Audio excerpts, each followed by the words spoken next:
this moment? Understand what is going on. He wasn't allowed to enter.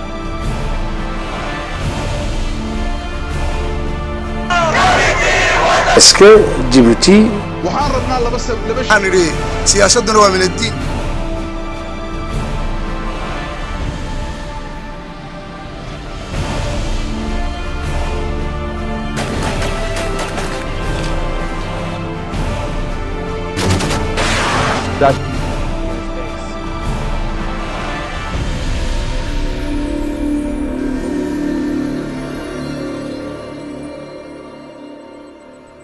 بسم الله الرحمن الرحيم اللهم صل على سيدنا محمد waxaan rabaa qodobo dhowr oo meelo badan taabanaya inaan ka hadlo haddii aan ugu horeeyo runtii waxaan isweydiinaynaa jamhuuriyadda Djibouti iyo madaxweynaha runta ah talada ay ka go'do waa kuma taasi waa su'aal aan rabo dadku inay isweydiiyaan oo bal ay yacnihi la khibraan waayo qaabka wuxuu dhacayaan ilaa hadda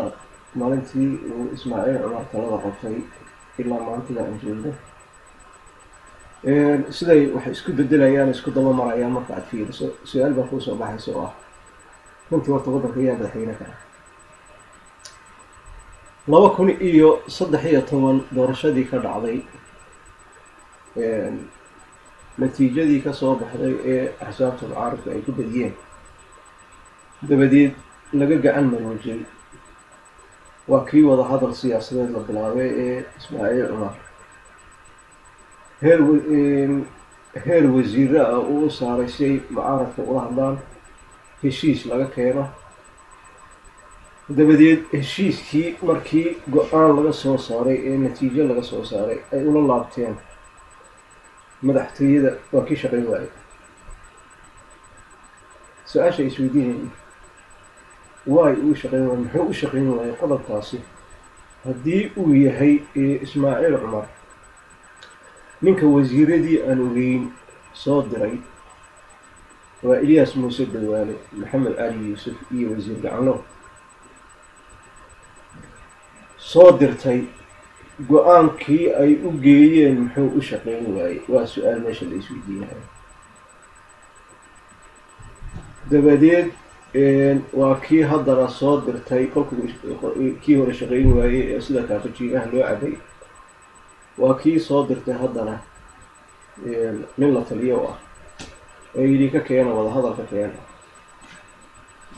go'aan markii laga soo saaray waa kii la bedelay ee wadadii uu lahaa shirku uu lahaa iyo go'aan fulistu wadadii ay lahayd waa kii laga bedelay uu shaqayn waayay wuxuuna u shaqayn waayay madaxtooyada markii loola laabto ayuu shaqayn waayay waxaa la isweydiinaya muxuu u shaqayn waayay yuuse ka shaqayn laaya waxaa xigta markii hadda ugu dambeysay oo ah fursada ay abuurtay arooskii gabadhiisu kulankii ka dhacay ee isku arkeen Ismaaciil Geed Xareed iyo Ismaaciil Cumar ay isku arkeen waa kii la isla fahmay in ay lagama maarmaan tahay wada hadal siyaasadeed oo isbedel keena in la keeno oo lagu wada hadlo heshiis la soo saaro wakii guddi isku dhafka waa kii la sameeyay guddigii isku dhafka ahaa kolkii la soo saaray heshiis go'aamadiisa la rabo in la fuliyo go'aan kastoo yacni heshiis kastoo la gaarana waxay xaqiiqo tahay cidda talada haysay inay qalinka ku duulto ay dhaqan geliso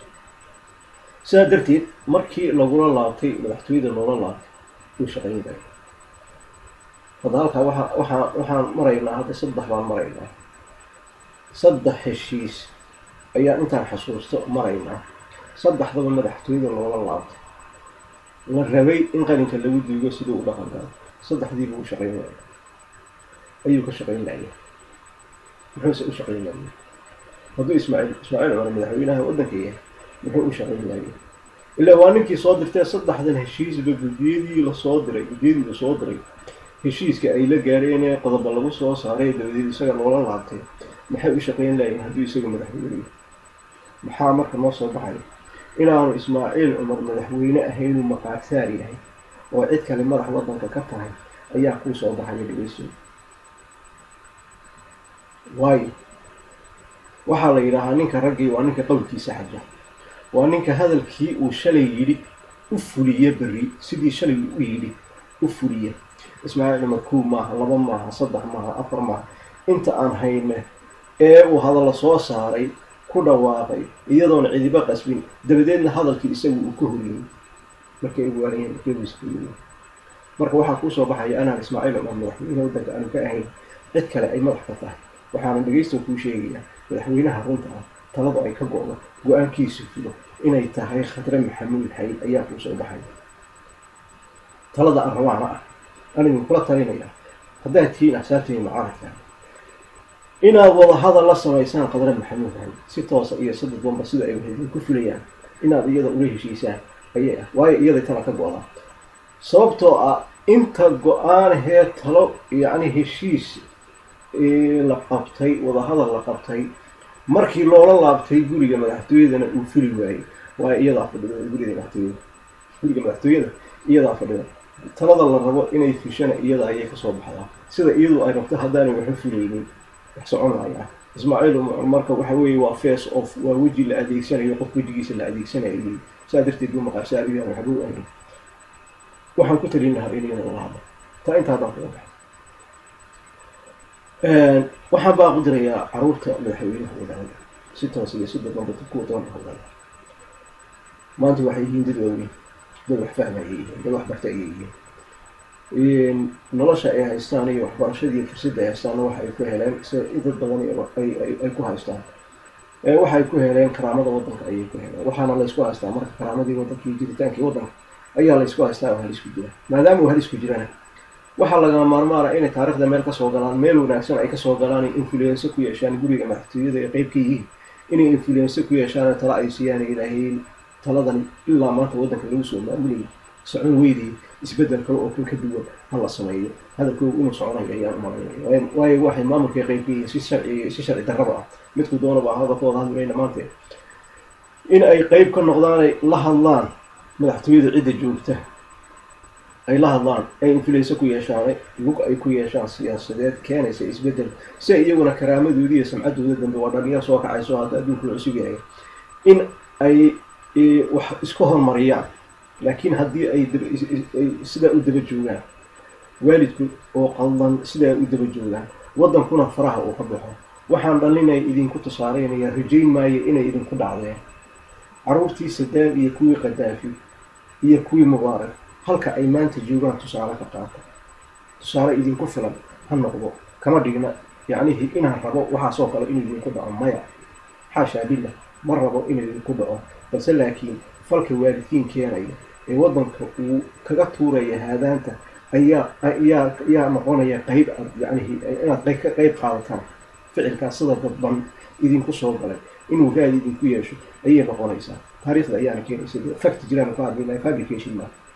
saadirtii inaad qayb ka noqotaan oo waddanka aad badbaadisaan si mustaqbalka inaguna siyaasadda raad ay ugu yeelataan waxa ay leedahay waxa aad maanta geysataan badax ku leeyihiin waxa aad geysataan oo ah wax ad oo nalii garaabayo nalii arkayo dadku arkayo haddaad samaysaan qayb aad ka noqonaysaan mustaqbalka base laakiin beri ka maalin haddii markuu isbedel ku dhaco waxaan u malaynaya inaan siyaasadda dambe xaq aad lahaan doonin ficilkii iyo taariikh xumadii waalidiin keenay awgeed inaad qayb ka noqon doontaan baan ka cabsanayaa siday taasi u dhicin waxaan idinku dardaarayaa dhallinyarada wiilaliya gabdhaba leh dad qaar badan oo wanaagsan oo fiican waanu qabaa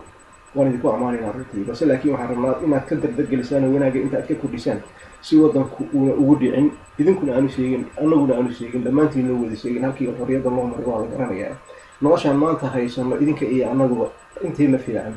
waxaan dareemaynaa halkaa inaan ku helnay say taasi ayna u noqon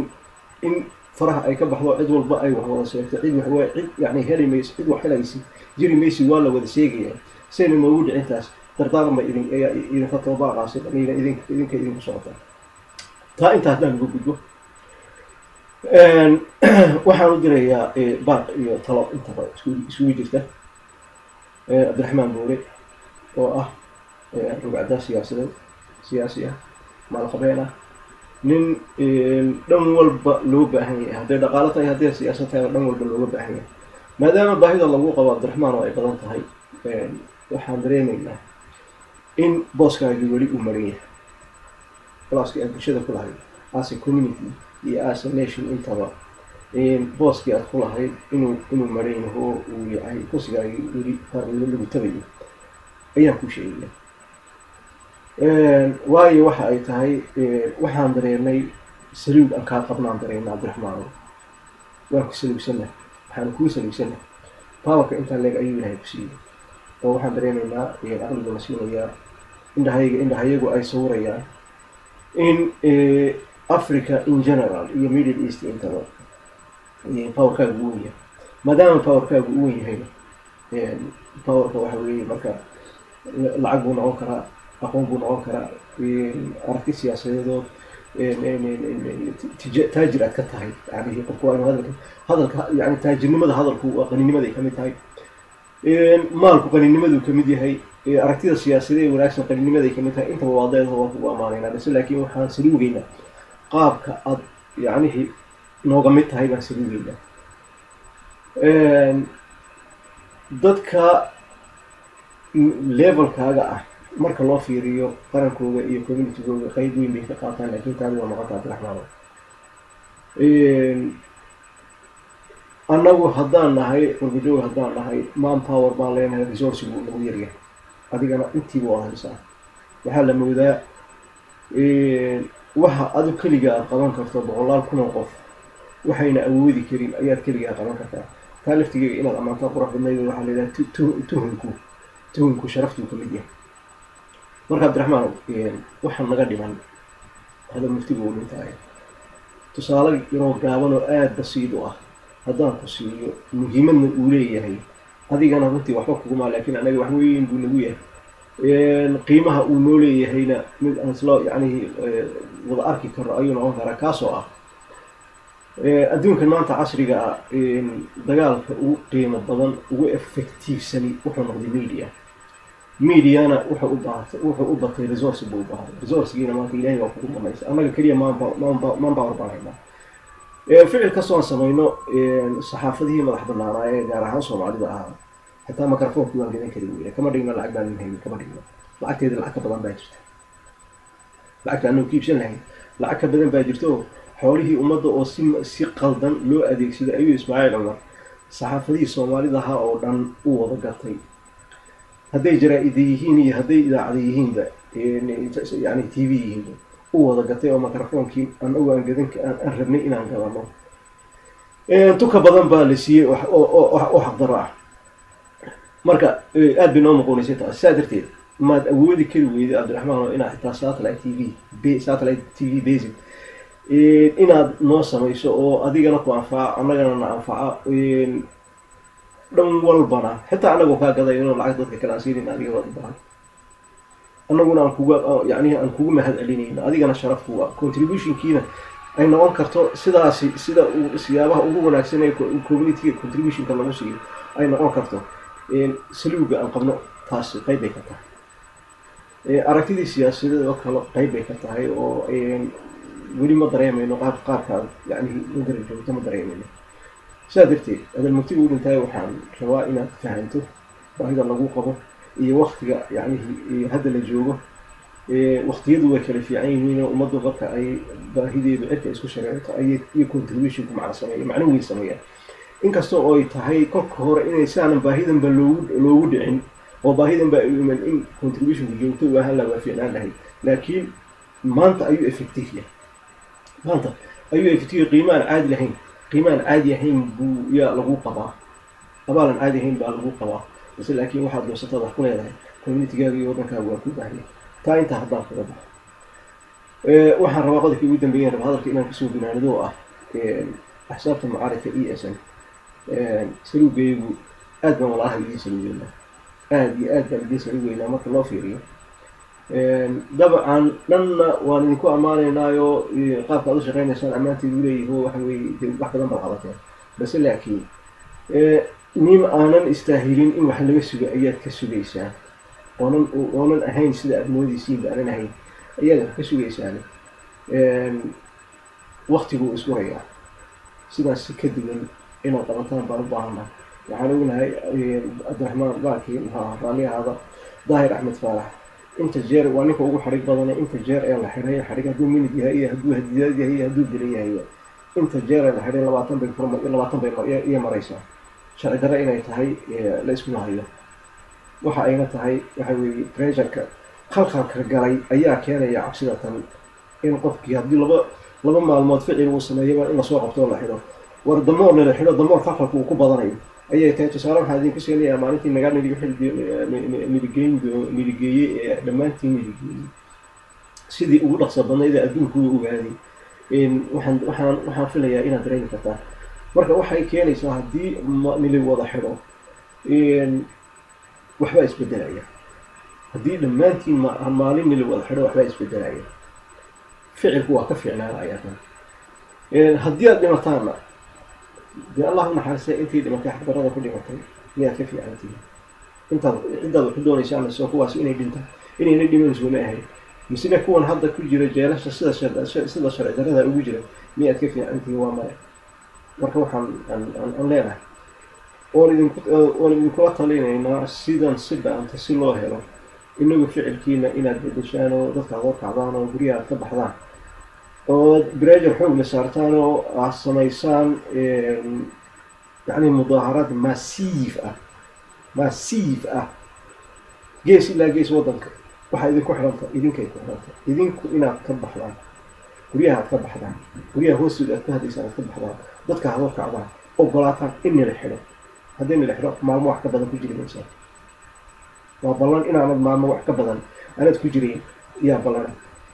sida waddanka loo danaynayo adduunku u danaynayo sida war looga hayo ayaana haddaad ogtihiin waxaad samayn lahayd ficilo ka duwan ka hadda aad samaynaysaan ka duwan baad samayn lahayd adduunkuna wuxuu arkayaa waxaad goosataan ayuu wax idinku siinayaa sidaas dhaafa keena ugu laabtay